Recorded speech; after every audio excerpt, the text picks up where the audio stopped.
Welcome to Clear the Air with me, Angela Lim, medical doctor and co-founder of ClearHead, an innovative employee wellbeing platform. Clear the Air is a podcast covering those experiences in your life or questions you have that you feel too vulnerable to share with those around you, such as, why do I feel so lonely? And what can I do to feel happier? We get real and raw on these existential questions on mental health and well-being that's puzzled humans for millennia, sharing the science behind what you're experiencing and the answers behind those questions.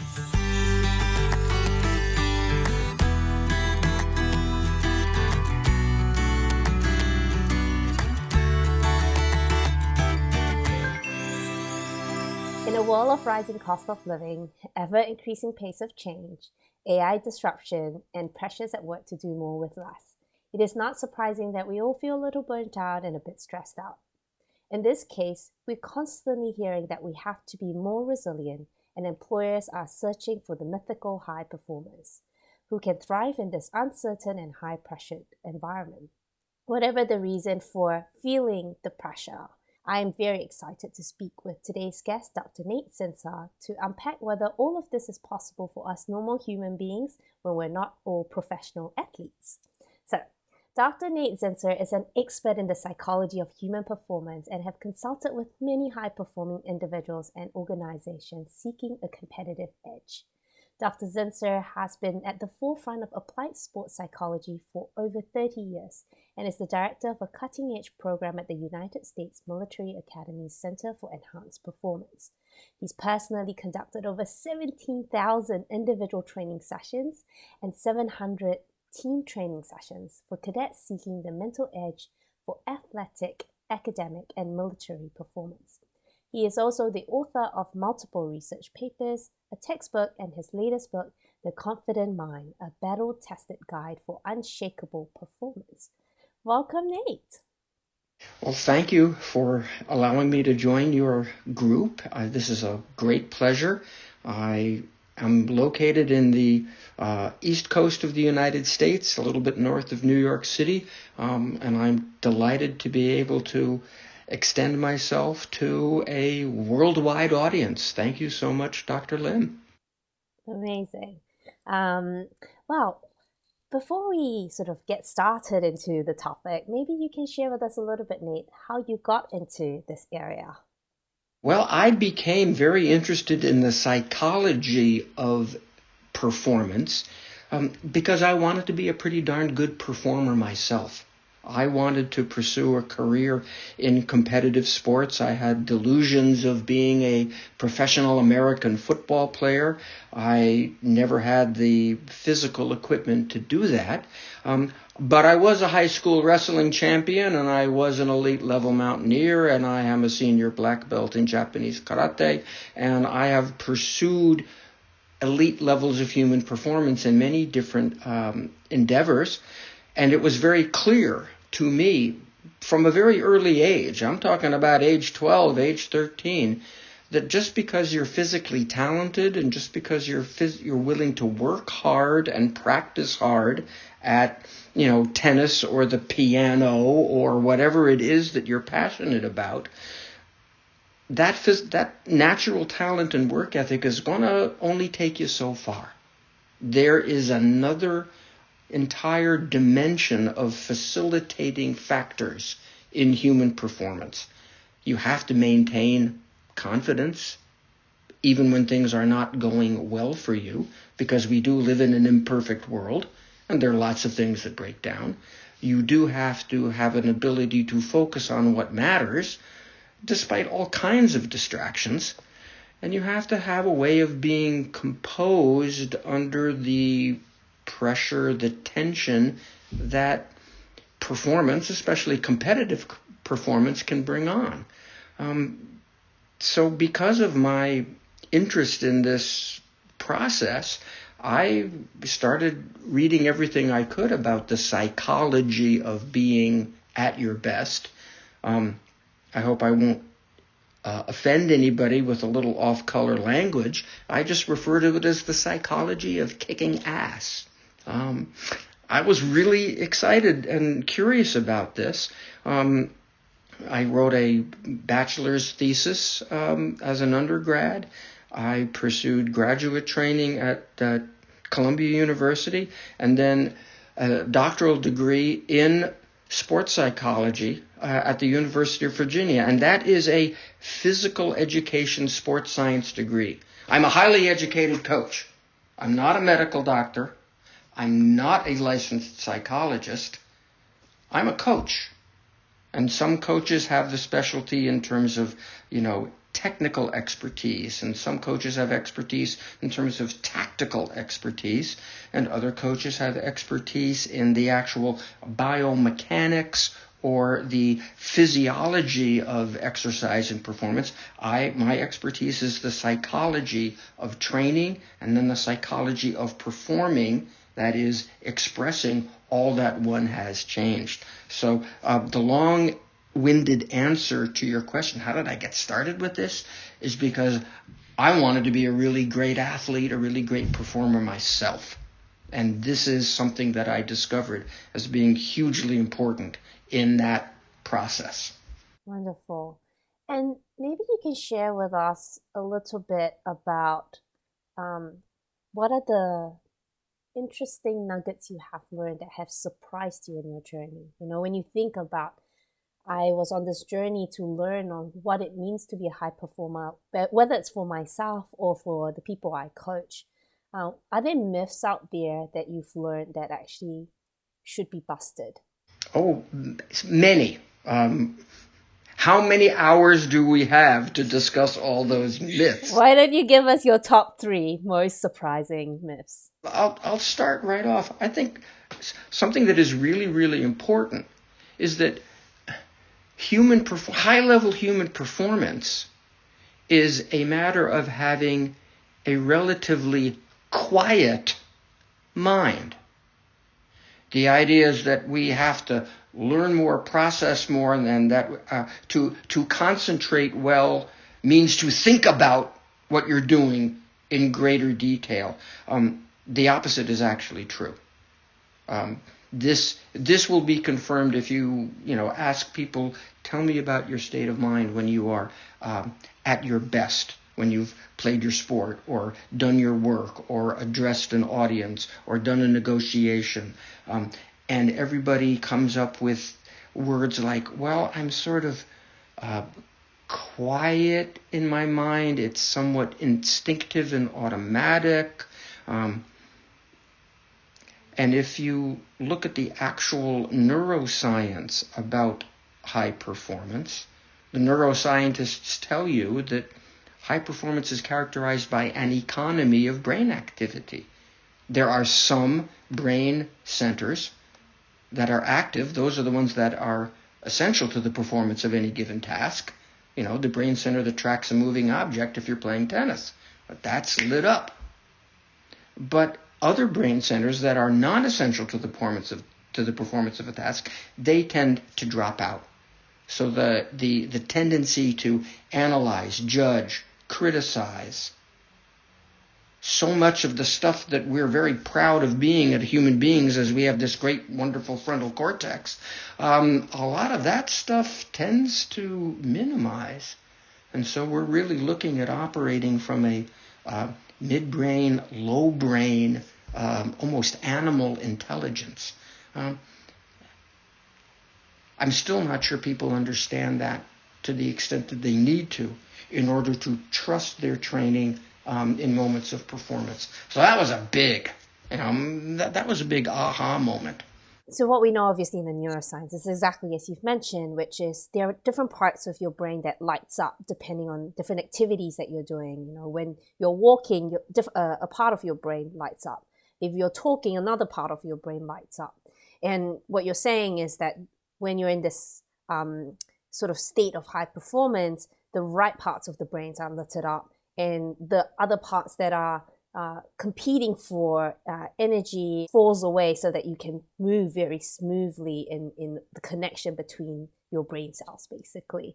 And so is this also another way of saying a state of flow? Maybe you can elaborate a little bit around what it means to consistently enter a state of flow. Sure. Well, whether you refer to it as a state of flow or being in the zone or a peak experience, It's all very much the same thing. It's a depth of concentration. It's a level of certainty to the point where you almost feel invincible. And my work really has been to help people understand that state, which is available to us all. It's built into our anatomy. It's built into our bodies and souls. It's our birthright. Unfortunately, we have rather rare excursions into that beautiful space. And the reason why is because we have spent so much time, so many years in various forms of education that have encouraged us to be constantly analytical about what we're doing, self-conscious about what we're doing, judgmental as to how well we are doing what we are doing, and then self-critical if our judgment, based on our analysis, judges us to be not quite good enough at the moment or not coming up to our own self-imposed expectations or not meeting the expectations of those people that we think we should be rising up to. So it's really a matter of letting go of a lot of that tendency to analyze, judge, criticize, and I have to help people look for the best in themselves so that they are more able to walk onto the stage, walk into the operating room, walk onto the tennis court or the football pitch, and actually play to their full ability rather than have their full ability be compromised because part of their brain is active that doesn't need to be, and it's sucking up a lot of energy, and it's distracting as heck. The caveat here, obviously, is, if any of you've heard of Maslow's hierarchy of needs by Abraham Maslow, sort of Nate's reference of peak experience is an example of a form of like the highest part of the pyramid around self-actualization. And so what I'm trying to say here is, we have to acknowledge that if you're just struggling to survive, putting food on the table, have shelter, feel safe physically or psychologically, you're not going to achieve this part of the pyramid because in some ways it's kind of sequential. You have to have these base foundation, and that's, and we'll come back and talk about psychological safety and the element of performance as well. Maybe share with us a little bit about what are the techniques that you have taught that has been effective in basically shutting down the inner critic that distracts us from getting to that state of high performance and joy. Okay, a very simple but profoundly effective exercise to build up one's confidence so that one can perform more effectively is a daily reflection on one's experiences of the previous day. I suggest that people do this before they leave the office or certainly before they go to bed at night. And it's a simple 5-minute reflection where they ask themselves 3 key questions. First question, where did I put in quality effort today? And that could be, where did I overcome a little procrastination? Where did I get something done that maybe wasn't a whole lot of fun, but it was important that I do it, clearing out the inbox, doing an extra set on the bench press station or some physical exercise. Where did I put in quality effort? I got to acknowledge that. And the second question is, okay, what small successes did I achieve today? What did I get right? Well, I made a connection with this coworker, or I successfully hit 8 out of 10 three-point shots during this particular basketball drill. These are not great, mind-blowing, Nobel Prize-worthy accomplishments. These are the small little contributions that will eventually add up to something big, but you ask yourself the question, what did I get right today? What small successes did I achieve? And the third question is, well, based on all of this and maybe what happened the day before, what am I making progress in? What am I getting better at?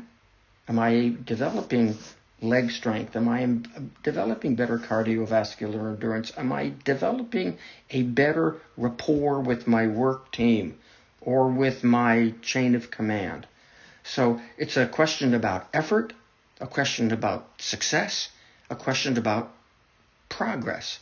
I just say, what is your daily ESP? And as simple as that sounds, the feedback that I've received from people is that this is paradigm shattering because they never considered the value of looking for the best in themselves at the end of a workday. On the other hand, they had made the practice to look at everything that they messed up and all the problems that they had. And so their mental and emotional takeaway at the end of a workday is, oh, I got this wrong. I still have this problem. I don't know what I'm going to do about this. One particular story worth relating to your audience is a CEO of a company here in the States who really had really felt that this shattered his whole understanding of how a professional should act. Should I really look for the best in myself? And he was very honest with me about how wonderful and liberating and energizing it felt to do that, And I gave the exercise as ESP, effort, success, progress. This individual found his own way to do it, and he changed it to, I put in effort, I'm making progress, that creates success, EPS. And it was easy for him because he's a CEO, and EPS is earnings per share, and that's kind of something important in his world. Money does make the world go around a little, doesn't it, Nate? I was delighted to see him personalize this process. And it really was the shattering of an old and not very productive paradigm and replacing it with a much better one. So there's a very simple technique that has all kinds of ramifications. And Nate, it's a technique that any of us can do. And it takes 5 minutes. Maybe takes 5 minutes, and anybody can do it. And you can do it on your commute home, or you can do it for 5 minutes with a notebook at your bedside before you retire. It's very simple, but you think about all those thoughts, all those takeaways of your day, and if you accumulate enough of the right ones, you develop, I refer to it in my book as it's a mental bank account. You actually build up a repository, a bank account of constructive experiences. I did this work, I made these changes, I'm making progress. With enough of that, you have plenty to emotionally fall back upon when it is time for you to step into your respective performance arena or step into your respective performance spotlight. That's great. And I want to kind of maybe tie in a few things that what you've just raised address. I think the first is recognizing the cognitive bias that we have or that in our brains. And, our brain is designed to help us function in this world. And one of the cognitive bias that does exist, or the fallacy of the brain, is that we are sort of attracted to things that are less common. And so in our heads, when we think about how people get rich, is we think that, they won the lottery. And so, that's that this big lump sum of money came.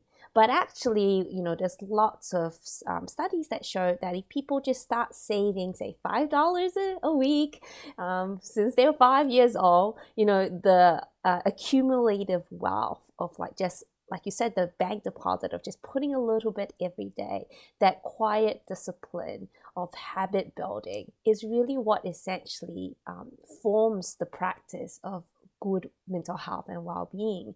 And what you're tying into is also just taking a moment of reflection to kind of practice gratitude, which also the research have shown that is what helps us stay more mentally well.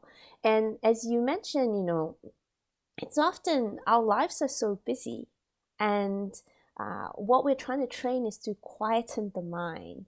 And that's essentially what you've done. You've kind of said, this whole day happened, all this chaos. How can I quieten the mind and distill the one thing that I can be grateful for, and give myself a sense of progress? Because that's, again, as humans, that's how we survived, and that's how we got to where we are today. And I really like that you sort of said, and one of the best moments to do it is just before you go to bed. And when we look at our data on when people are asking for help on Clearhead, it's usually, just around that bedtime. And that's when, the chaos of the world fallen away. I finally have a moment to reflect on what I'm struggling with, and now I'm needing help, and I reach out then. And actually, these are the same people who would be woken up, and your sleep get disrupted because you're thinking about all the things you've messed up on, right? You said, Nate, instead of thinking about all the ways in which you have done well. And again, we are this cognitive bias of for every one negative feedback we get, we need 10 positive feedback to make up for it. You have to recognize our brain is structured in a certain way, as you said, and these are techniques that are simple to do to overcome the limitations of our brain to achieve that peak experience.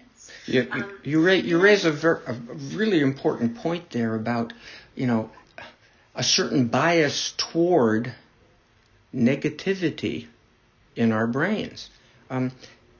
That's an important survival mechanism. We should. I've had so many people especially over the last 2 years, tell me, why do I have so many negative thoughts? What's wrong with me? And my answer is, well, there's nothing wrong with you. The only disease you're suffering from is existence. We human beings all have a somewhat built-in, organically, evolutionarily developed tendency to worry about stuff. It's a great survival mechanism. We wouldn't have made it as a species had we not had the tendency to sort of look over our shoulder. Okay, where's the fresh water? Where's the food source? How do I keep my baby warm? Okay? We needed that in order to survive as a species. Okay? So nobody needs to chastise him or herself, for understanding and admitting, there are times when I doubt myself. There are times when I worry about what might happen. The question is that what dominates your thoughts throughout? Let's also understand that there is a biologically, emotionally, evolutionarily wired tendency for us to be optimistic. We needed that to survive too. We needed the capacity to say, okay, I think over that next hill, that's where we'll find the right kind of trees to make our shelters from, the right kind of wood for our tools and our fires, and the right kind of plants that we can dry and preserve for the winter. Yes, we can be optimistic. We can make this. We can survive. We can be good. We can make it. We can win, people. So we've got both of these tendencies built into us as human beings. And we have to be very self-aware as to which of those tendencies is important for us to be using right now in this moment. Unfortunately, the tendency to look at the worst in yourself, to be self-critical, has been somewhat overemphasized in our schooling and in our social fabric in general. So you got to be able to resist a little bit of that if you're going to really be a good performer in this world. And I mean, all of us, well, most of us have smartphones. And, every time you have a smartphone, you upgrade to the next operating system. And when you don't upgrade, things slow down, things get frustrating. And just imagine the fact that, as a human, I guess, Homo sapiens, we've been around for more than 500,000 years. And the reality is our operating system has not really upgraded that much in that 500,000 years. But the environment in which we operate in is so very different from what it was before. And that's why people, when we talk about mental health challenges and distress, it is simply your body's signal trying to tell you that it's not coping, and you should listen to it on how to do that. And we obviously are very much a big believer of taking more proactive steps. And so, the reflection exercise that Nate mentioned is something very simple you can do either with a notepad by your bed, or, on ClearHead, we have a mood tracking app as well, which allows you to kind of track how your mood fluctuates depending on what you do and how your day went, and then kind of give you the insights that you need. So let's maybe take a step back, Nate. And we've obviously talked around high performance. Maybe can you define for us, how do you define whether someone is a high performing individual or not? I think that is a very subjective term, okay? I think a person decides or defines for him or herself, yes, I am performing at a high level, meaning I am deriving personal satisfaction and I am creating results that I find personally meaningful. This could be sales figures and income and then a level of personal satisfaction. I would not reserve the term high performer for someone who is perhaps a world-class professional athlete making millions and millions of dollars and performing on the world's biggest stages. I wouldn't necessarily reserve the term for, business executives in charge of the biggest companies in the world. I think you can be a really, really great performer in the context of how you are with your family day after day after day. Are those interactions producing a sense of wellness and belonging and a little bit of satisfaction? Are we raising kids who are happy? Are we maybe not completely satisfied with everything in our life, but we're kind of happy about what we've got? To me, the term high performer is very, very subjective. And it can go in a lot of ways. I don't mean to be evasive about the question at all. I don't know, Nate. I'm going to be the devil's advocate here. And look, you can say that it's subjective, but if your sports team have never won a championship and lost 10 games in a row, if your company has never hit any sales target that you've set and is close to bankruptcy, I just can't buy that. Like, subjectively, I feel like I'm a high performer, therefore I don't need to meet external KPIs. See, in the case of the athlete, as you say, if my team is losing a whole lot, I definitely will not consider myself a high performer, because my definition of a high performer is a member of a successful winning team. Okay? So in a way, my subjective definition could be dependent upon an objective standard, a winning percentage, an improvement in my time if I am a track and field athlete. I can think of myself as a high performer in the sense that, yes, I am indeed making progress. I'm cutting down my time in the mile or the 2 mile or the half marathon or the marathon. I am indeed a high performer because I see the work that I do, the accomplishments that I achieve day by day or week by week. Now, my definition for me as a high performer, even though it's about certain achievement standards, certain accomplishments, that may differ significantly from somebody else. And that's what I'm referring to when I say it's somewhat subjective. But one's own subjective understanding could indeed be based on objective criteria. Lots of the people I work with have very clear objective criteria. We've got to bring more assets under management for this particular company. I have to achieve a certain degree of patient satisfaction when I am in the operating room. Or I really have to make sure that I am consistently running this race throughout my competitive season at these times, and I peak a little bit at that end of season conference or state or national championship meet. Yeah, and I'd be curious to hear your thoughts on, is it possible to assess for this in an job interview? Like how do I, as a company, I want to, hire A players and high performers. I'd be keen to understand from your perspective, how does one assess this?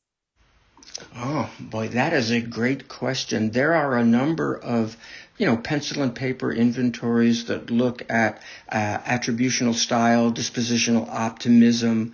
I find some of those are quite useful. All right. And if I was involved in screening dozens and dozens of applicants, I might use them as well. I have found in my own work, it's very, very simple to determine who is indeed a confident individual and who indeed isn't. Most of the people that I end up working with have come to me and said, boy, I really could use a lot more confidence. I know I don't feel as certain about myself and as comfortable about myself. And even to use some of your language, Dr. Lim, I don't feel as safe as I'd like to feel when I am about to step into my spotlight. I know there's something missing. I just have a vague sense. Or, boy, I sure did feel great about my level of performance and myself when I was in high school, but now I'm at a university level of competition, or I've been selected for Olympic development camp, and now I'm in a different pool, and I just don't feel the same way. I get that all the time. Is that what you would say is the differentiating point between someone who you've spotted early as high potential and then not sort of achieving sort of the high performance standards that we measure externally? Obviously, you look at, like you said, professional basketball or football. There are lots of people who were peaked in the early drafts that maybe never quite hit what the expectation was. Mm-hmm. That happens, unfortunately, all too often. An individual with certainly all the physical characteristics that one could ever want, okay? But they come into a new team, they come into a new level of performance, and they kind of unconsciously, certainly not deliberately, but they end up making the decision, wow, okay, I'm in a much bigger pond than I used to be. I was a big fish back in my other team. Now I'm here, I'm in a much bigger pond, and I don't feel as good. And the reason why they don't feel as good about themselves is that they made the decision, oh, now I'm in a great big pond. Now it's bigger. Now it matters more. Instead of saying, well, they chose me because I have these characteristics, so I guess I'll just believe in those characteristics and continue to be the performer and the professional that I was before. And now that I'm in this new environment, wow, there's all kinds of new resources and all kinds of new opportunities, so I'm just going to get better and better and better, rather than coming into a new company and feeling, oh, I have to sort of be very careful here because I'm not sure I belong, okay? The whole idea of it being a big fish in a small pond and being a smaller fish in a much bigger pond is really quite inaccurate. It's not like you shrank when they took you from the first pond and put you in the bigger one. You didn't shrink. You're the same big healthy fish you were before. And now you're in a bigger pond. And now you've got more room to swim around and more things to eat and more resources and better coaching and better, more experienced peers to work with. It's all in your outlook and how you see yourself. I am a perfectly big, healthy fish, perfectly competent professional. I'm in a new environment. Ooh, I'm here for several good reasons. Let's go see what I can do with this new opportunity rather than, oh, I'm in a really new environment and I don't really know if I belong here. Take your pick on which perspective is going to help you out the most. I guess you're sort of in some ways alluding to this concept around imposter syndrome that people get whenever they get a promotion. Obviously women face it more in higher proportion than men. And we obviously see that in the ways that they, for example, apply for jobs. Women feel they have to tick 100% of the job description, and men might only need to tick 40%. I can't remember the exact stats. So but when you get that opportunity and you feel like this, what's a technique that you've taught that helps people short circuit that and not go down that doom spiral where it becomes a self-fulfilling prophecy, and instead to really step into the opportunity and step into the fear, step into the uncertainty with the hope that they will grow, they will progress, and they will continue to perform at the level that they used to? Well, you just said one of the magic words right then, Dr. Lim, self-fulfilling prophecy. The story that you tell yourself about yourself. This is huge. If I step into a new company and I'm telling myself, I don't know if I belong here, or I am unsure of myself, well, then you are just asking for more of the same. So a very important technique, if you will, is the habit that you can cultivate of telling yourself a story about yourself where you basically tell yourself that you have what you want, even if you don't at the moment. You think about how you want to be as if you are, even if you're not at the moment. I am smooth and comfortable in all human interactions. Is that the way you want to be? If it is, well, then you might want to repeat that to yourself. Athletes use this sort of affirmatory process to make themselves comfortable with higher and higher levels of competition and to make themselves comfortable with different opponents and different situations that they might encounter. I easily communicate our team's vision to my subordinates. I mean, a lot of people get promoted, as you say, gosh, do I belong here? Am I just an imposter? Do I have what it takes? Well, if you keep asking yourself that question, or if you keep telling yourself, I don't think I have what it takes, then you will continue to feel uncertain, ill at ease. But if you honestly give yourself the opportunity to create a self-fulfilling prophecy towards what you want, rather than towards what you fear, well, then you're a heck of a lot more likely to be more comfortable. You have to say yes to what you want. You have to affirm what you want. You got to tell yourself stories about yourself to yourself that are consistent with the life you want to live, the work you want to do, and the legacy that you want to leave when you're finished. Because you're all going to leave a legacy. It's just a matter of what. We're all going to be remembered for something.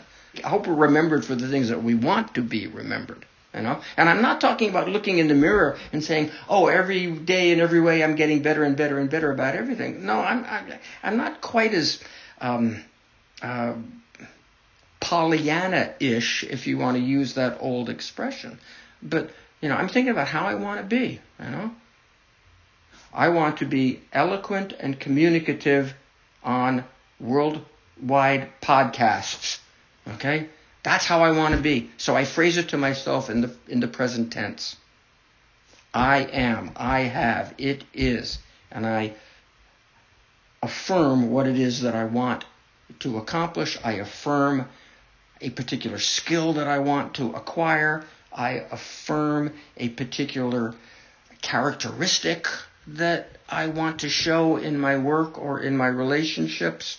I talk to myself about what I want as if I have that, am that, do that, even if at the moment I don't. It raises the bar for me psychologically. It creates a little dissonance, so I am moving toward that. It energizes me. Yeah, positive affirmation is also one of the techniques that you can build daily habits on. But, again, I'm going to be devil's advocate here. We don't live in a box, right? I can tell myself I'm the most amazing CEO. I am the most amazing doctor. But if I'm killing patients by making lots of mistakes that could have been preventable, if I'm, running the company to the ground, I no matter how many positive affirmation statements I say to myself every morning, the failure that occurs should actually knock your confidence and should introduce self-doubt. So how do you balance that in the context of failure? You have to be very honest about the results of your work, and telling yourself that, I'm amazing at this or I'm amazing at that might indeed be a lie, but you might need to tell yourself a story about particular skills that you have, particular skills that you want to have, and affirm the strengths and processes that will help you achieve eventually. You can sort of back it down. Instead of, I am the greatest tennis player on the planet, how about, my ground strokes are very solid. I am improving daily on the accuracy and pace of my ground strokes. So affirming at a very, I guess you would call it granular level, affirming those little things, getting yourself to be more consistent in those little things that will add up to wins and championships down the line. I've met many people who are very uncomfortable affirming pretty much anything about themselves. So you got to bring it back to, okay, what do you know about yourself, and what little tiny thing do you think you can make a change in? Yeah, I'm really good at simply tapping a vein as a nursing student or a medical student. I'm really good at getting into a patient's understanding of her discomfort. I make people comfortable. You got to look at your strengths and then develop them gradually, and affirming your very next step is a great way to create that energy. Yeah, and I think really, again, what we're saying here is, in the context of failure, there's another cognitive bias that exists, which is called the attribution bias, where when we experience the situation of failure, instead of attributing it to the situational factors, we attribute it to us as the character. This happened, therefore I am a bad person, versus this happened because I didn't do my usual routine of preparing the night before. This happened because of factor X, Y, Z, completely out of my control. I was in the environment. It happened. I was following my procedure. I was following my protocol, but all kinds of other things just went haywire. I couldn't do anything about that. That to me, Dr. Lim, is a really important form of mental discipline and mental toughness. Refusing to take the blame for things that you couldn't do anything about. I had the great fortune to spend a considerable amount of time with Dr. Martin Seligman, who was quite instrumental in articulating a lot of the research on attribution. It's very important for human performers to be able to say, yep, something bad happened, but it happened just that one time. Rather than think, oh, something bad happened, oh, it's going to happen all over again. Yeah, something bad happened, but it happened in that one particular situation. It happened in this one particular case. Rather than thinking, oh, something bad happened, and that means lots of other things are going to be bad too. So you really have to keep it temporary in terms of when it occurred. You have to keep it very limited in terms of where it occurred. And as you mentioned, maybe the most important thing of all is you have to be very careful about what the cause was. Are you the agent of the problem? If so, yeah, admit it. Get to work on what you need to get to work on and become better skilled. Or could that failure have been due to not just your agency, but all kinds of other factors? You know, people, like you say, we seem to be biased about blaming ourselves for everything. If something goes wrong, I'm a bad person. No, something went wrong. I'm still a good person. I might have goofed there, but it was just that one time in that one situation, and it doesn't tell the truth about me. I'm not looking at that failure as the definitive statement about how good I am or how poor I am at any given task that I might be called upon to perform. That is hugely important. You sort of mentioned that, part of this is taking the time to analyze the factors that you do contribute to the situation or the failure.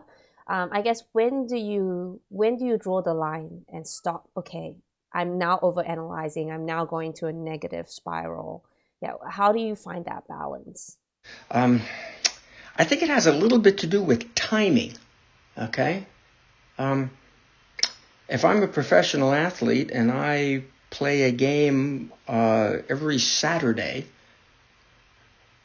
I'm going to analyze the heck out of my game on Sunday and Monday. And then come Tuesday, and then more so on Wednesday, and more so on Thursday, I am being less analytical about the last game and more excited and opportunistic about the upcoming game. So by the time Saturday night comes around, I'm really excited about what I can do, what our game plan is, how prepared I am. And whatever happened earlier in the week is less and less important. Now, if I'm performing all day long, the way a lot of white-collar athletes are, I'm in the office.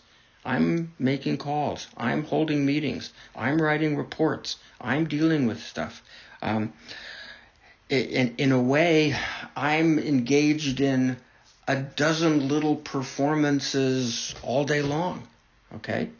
So I have to be self-aware with myself and saying, okay, I'm going to spend the next 5 minutes in deep analysis.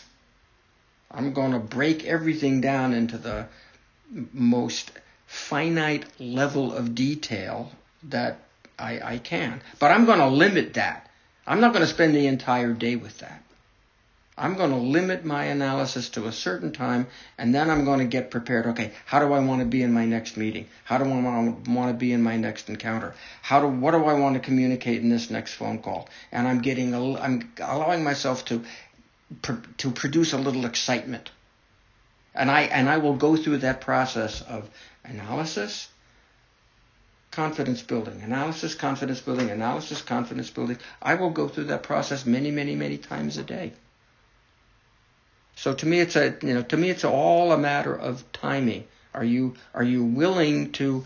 Okay, I got to think this. Okay, got it. Learned what I need to learn.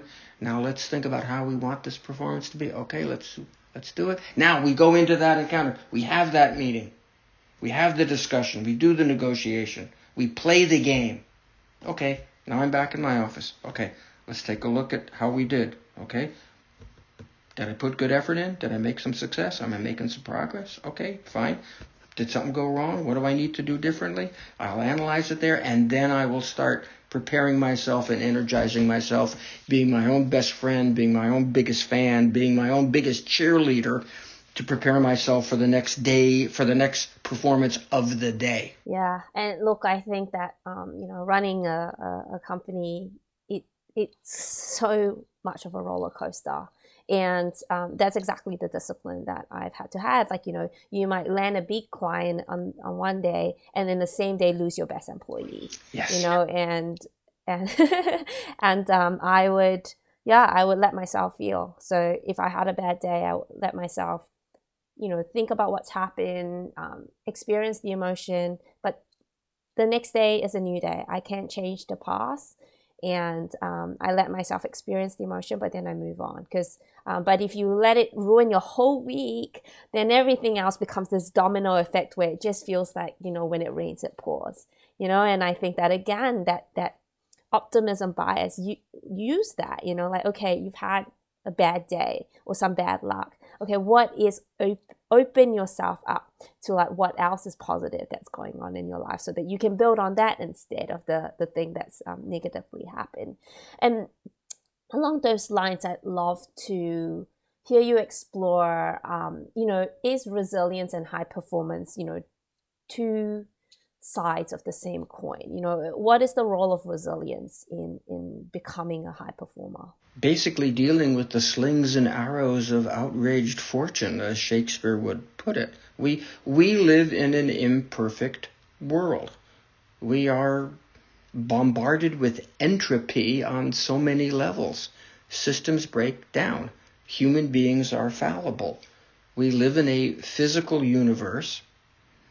We live in an imperfect physical body. I mean, you're a wonderful looking lady, but I'm a great looking guy, but I am far from perfect. All right. I mean, every human being is imperfect. Every human being is prone to error.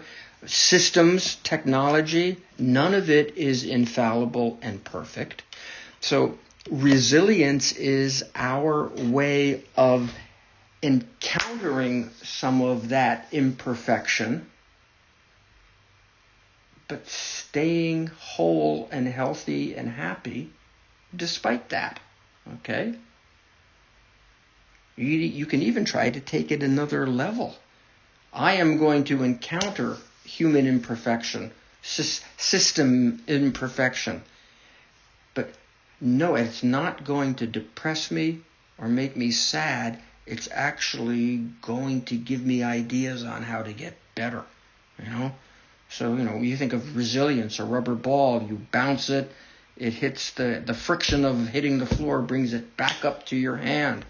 How about dropping some kind of ball and it bounces, but then it goes higher and higher, being, the only word I know is anti-fragile, and it's the title of an excellent book and a very fascinating conversation. Will I become better when I encounter breakdown, failure, and disappointment?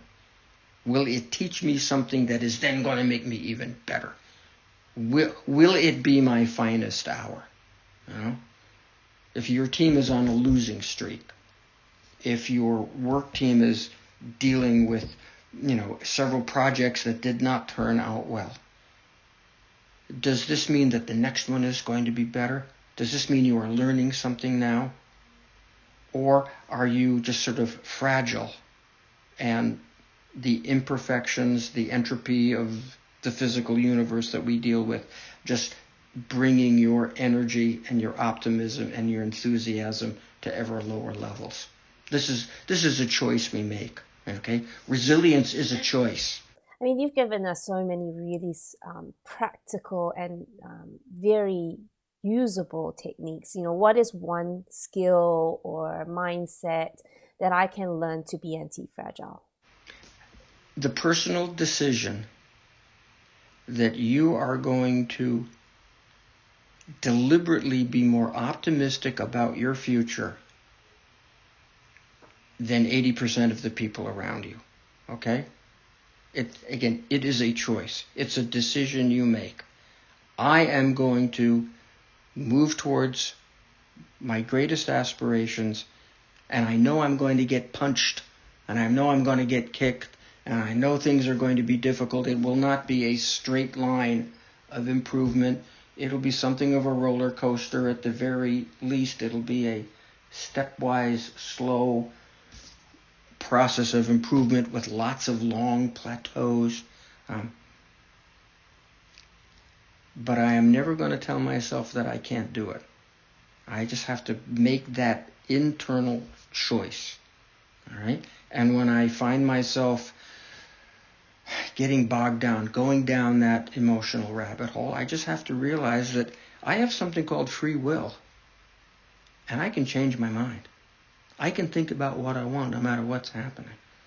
I can take lessons from, so many of the great historical figures, prisoner of war survivors. The book Man's Search for Meaning by Viktor Frankl, I think, should be, and I think every fifth grader should read it, and then it should be again for every ninth grader and every 12th grader and every college senior English course, because the message behind that book is so universal, and it needs to be repeated and repeated and repeated so that people really understand that you have this freedom. You have this human freedom. You can determine your state of mind independent of circumstance. I think the other book that's so beautiful is Marcus Aurelius' Meditations as well. Also really taking that Stoic philosophy to help you reframe the circumstances. I mean, as an emperor, he technically was the richest, most powerful man in his time. And he had to face, losing family, wars, plagues. And in all of that, he still took time to take care of the common man. So yes, it absolutely is possible. And I'm a big believer of that as well. And, a lot of what we talked about is in the context of the individual. You talked about coaching teams. How do you apply some of the principles we've been talking about today in a team setting? And what's the role of leaders and managers to facilitate that as well? Well, the first role of any leader or manager is to live the right example. Because the way you are will ooze out and affect the people around you. Emotional contagion is real. How you act as a manager, as a leader, the way you look at yourself at the end of the day and extract some confidence-building bullets, the stories that you tell yourself about yourself, the way you respond to difficulties, crises. You have to model, you have to embody, you have to live the example that you hope your team will follow. If you don't do it, you can't expect anybody else to. And if you're consistent in sending that message, a lot of your employees are going to follow along. And then further, on a very specific behavioral level, acknowledge, recognize, support your team members who indeed are responding to their own difficulties and imperfections the proper way. Are they practicing the right attributions? Are they looking for the best in themselves? When you see them do that, acknowledge it, recognize it, reinforce it. A famous baseball figure in the United States is a guy named Yogi Berra, and he was a great player, and he was later a manager, head coach of a very, very successful team. And somebody said, "What makes for a great ball team?" And he said, "That's easy. Great players." Can you be a great player, and can you encourage other players to play great in the way that we are describing, in how you think about yourself? To me, that's what leadership is, getting people to believe in themselves, getting people to practice these habits of constructive self-reflection, constructive attribution to events in the real world. Coach them in that. That's your job, if you ask me. Yeah, and that's why it is harder these days to be a manager and a leader, because the expectations are so high. The pressures and the factors of the chaos of life is more complex than it used to be, and your role as a manager or leader is to role model your ability to thrive in that environment, and then consistently acknowledge and reward those that are following your behaviors in order to create a culture that you want to create, which is a culture of performance, a culture of trust. I could go down many more rabbit holes with you, Nate. We did flag that at the beginning. And is there anything else that you felt in all your learnings in the last 30 years that was a really important nugget that you want to share that we haven't spoken about? I would just reinforce the point that no matter how good you are, no matter how successful you are, there is always going to be the opportunity for self-doubt and worry and fear to worm its way into your skull. So it is a long-haul process. People say, okay, what's the secret to confidence? The secret to confidence is practice the right habits and practice the right habits and practice the right habits, especially during the worst days of your life. Okay? There is no magic secret. There is just the consistent application of things that we all know deep down work. So I would urge all your listeners to be very honest with themselves. Okay? What do I know deep down? Am I indeed thinking in a way that is consistent with the level of performance that I wish to have in my career? Am I thinking in a way that's consistent with that? Do I think about my past, my present, my future in a way that is consistent with that? If so, great, keep it up. If not, change your mind. And your mind is very changeable. Change your mind. Have a great life. I love it. That's a good call to action, isn't it? Thank you. It's been what a beautiful conversation we've had. We often like to end these conversations with, what's the one wellbeing practice that you practice, Nate, to stay happy and having a great life? There are a lot of them that I have come across over the years. A cadet at West Point once stopped me in the hallway and said, "Sir, what's your favorite quote?" And I responded with a line from one of the songs by the great folk artist Bob Dylan. And I said, "He not busy being born is busy dying." I don't know if I'd want to put that on a billboard somewhere, but I think it's a really important sentiment. Okay? If you're not busy in the process of expansion and growth, then you are by definition in the process of contraction. That has nothing to do with age. You can be 95 years old and still growing and expanding in so many ways. So I wish that for all your listeners.